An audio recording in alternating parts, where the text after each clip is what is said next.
I didn't start this job thinking I'd be part of anything wrong. I was just relieved to finally get hired.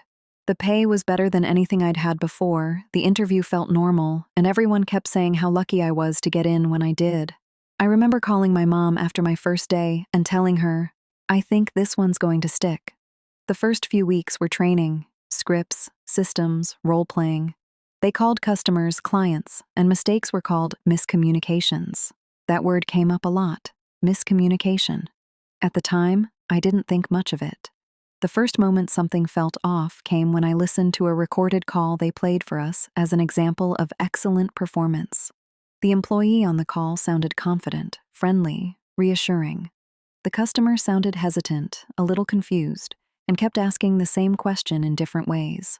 You could hear it in their voice, older, careful, trying to make sure they understood.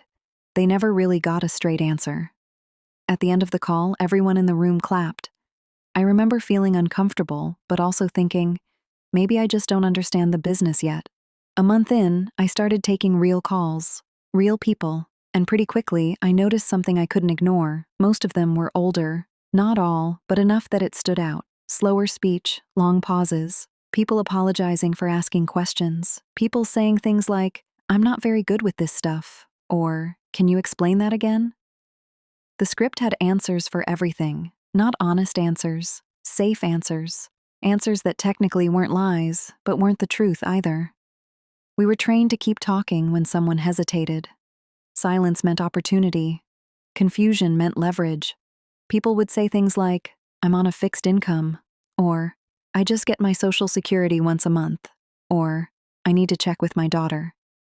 The script had responses ready for all of that. Gentle, reassuring, persistent.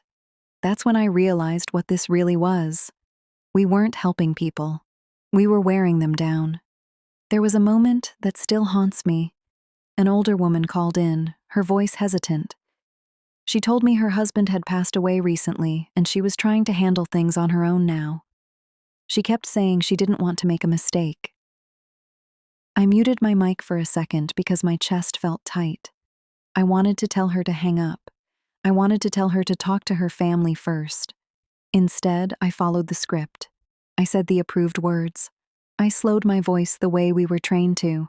I heard the relief in her voice when she finally agreed, like she was trusting me to know better than she did, not realizing there were hidden fees quietly adding up over the next few months. After the call ended, my hands were shaking. I went to the bathroom and just sat there, staring at the floor, asking myself what I had just done.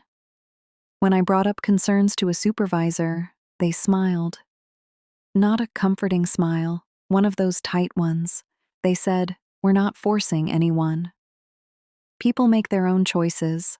Then they added, "A lot of our customers appreciate the help, especially seniors." That sentence scared me more than anything else. I needed the job. Rent didn't care about my morals.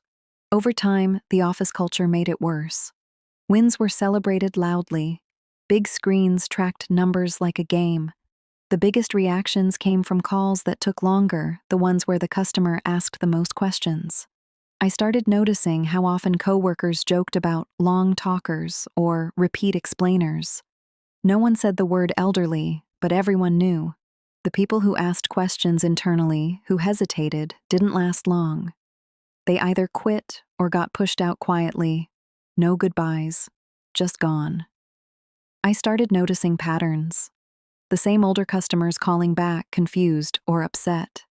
The same explanations being repeated. The same phrase used when refunds were denied. They agreed verbally. I know how that agreement sounds. I was the one saying it. I stopped talking about work to my family. When they asked how my job was going, I said, "It's fine. Busy." I couldn't bring myself to explain it without feeling sick. I started drinking more at night just to shut my brain off. The worst part is that the company knows exactly what they're doing. This isn't an accident. It's built into the system. Every delay, every vague explanation, every moment where someone is just confused enough to lean on your reassurance. It's intentional. That's the part that makes me feel like a hypocrite. Every day I tell myself I'll quit. Every day I tell myself I'll find something else. And every day I log in, put on the same professional voice, and talk to people who remind me of my parents, sometimes my grandparents. This confession isn't me asking for forgiveness. I don't think I deserve that yet. I just needed to say it somewhere. And knowing that, and staying anyway, might be the part I regret the most.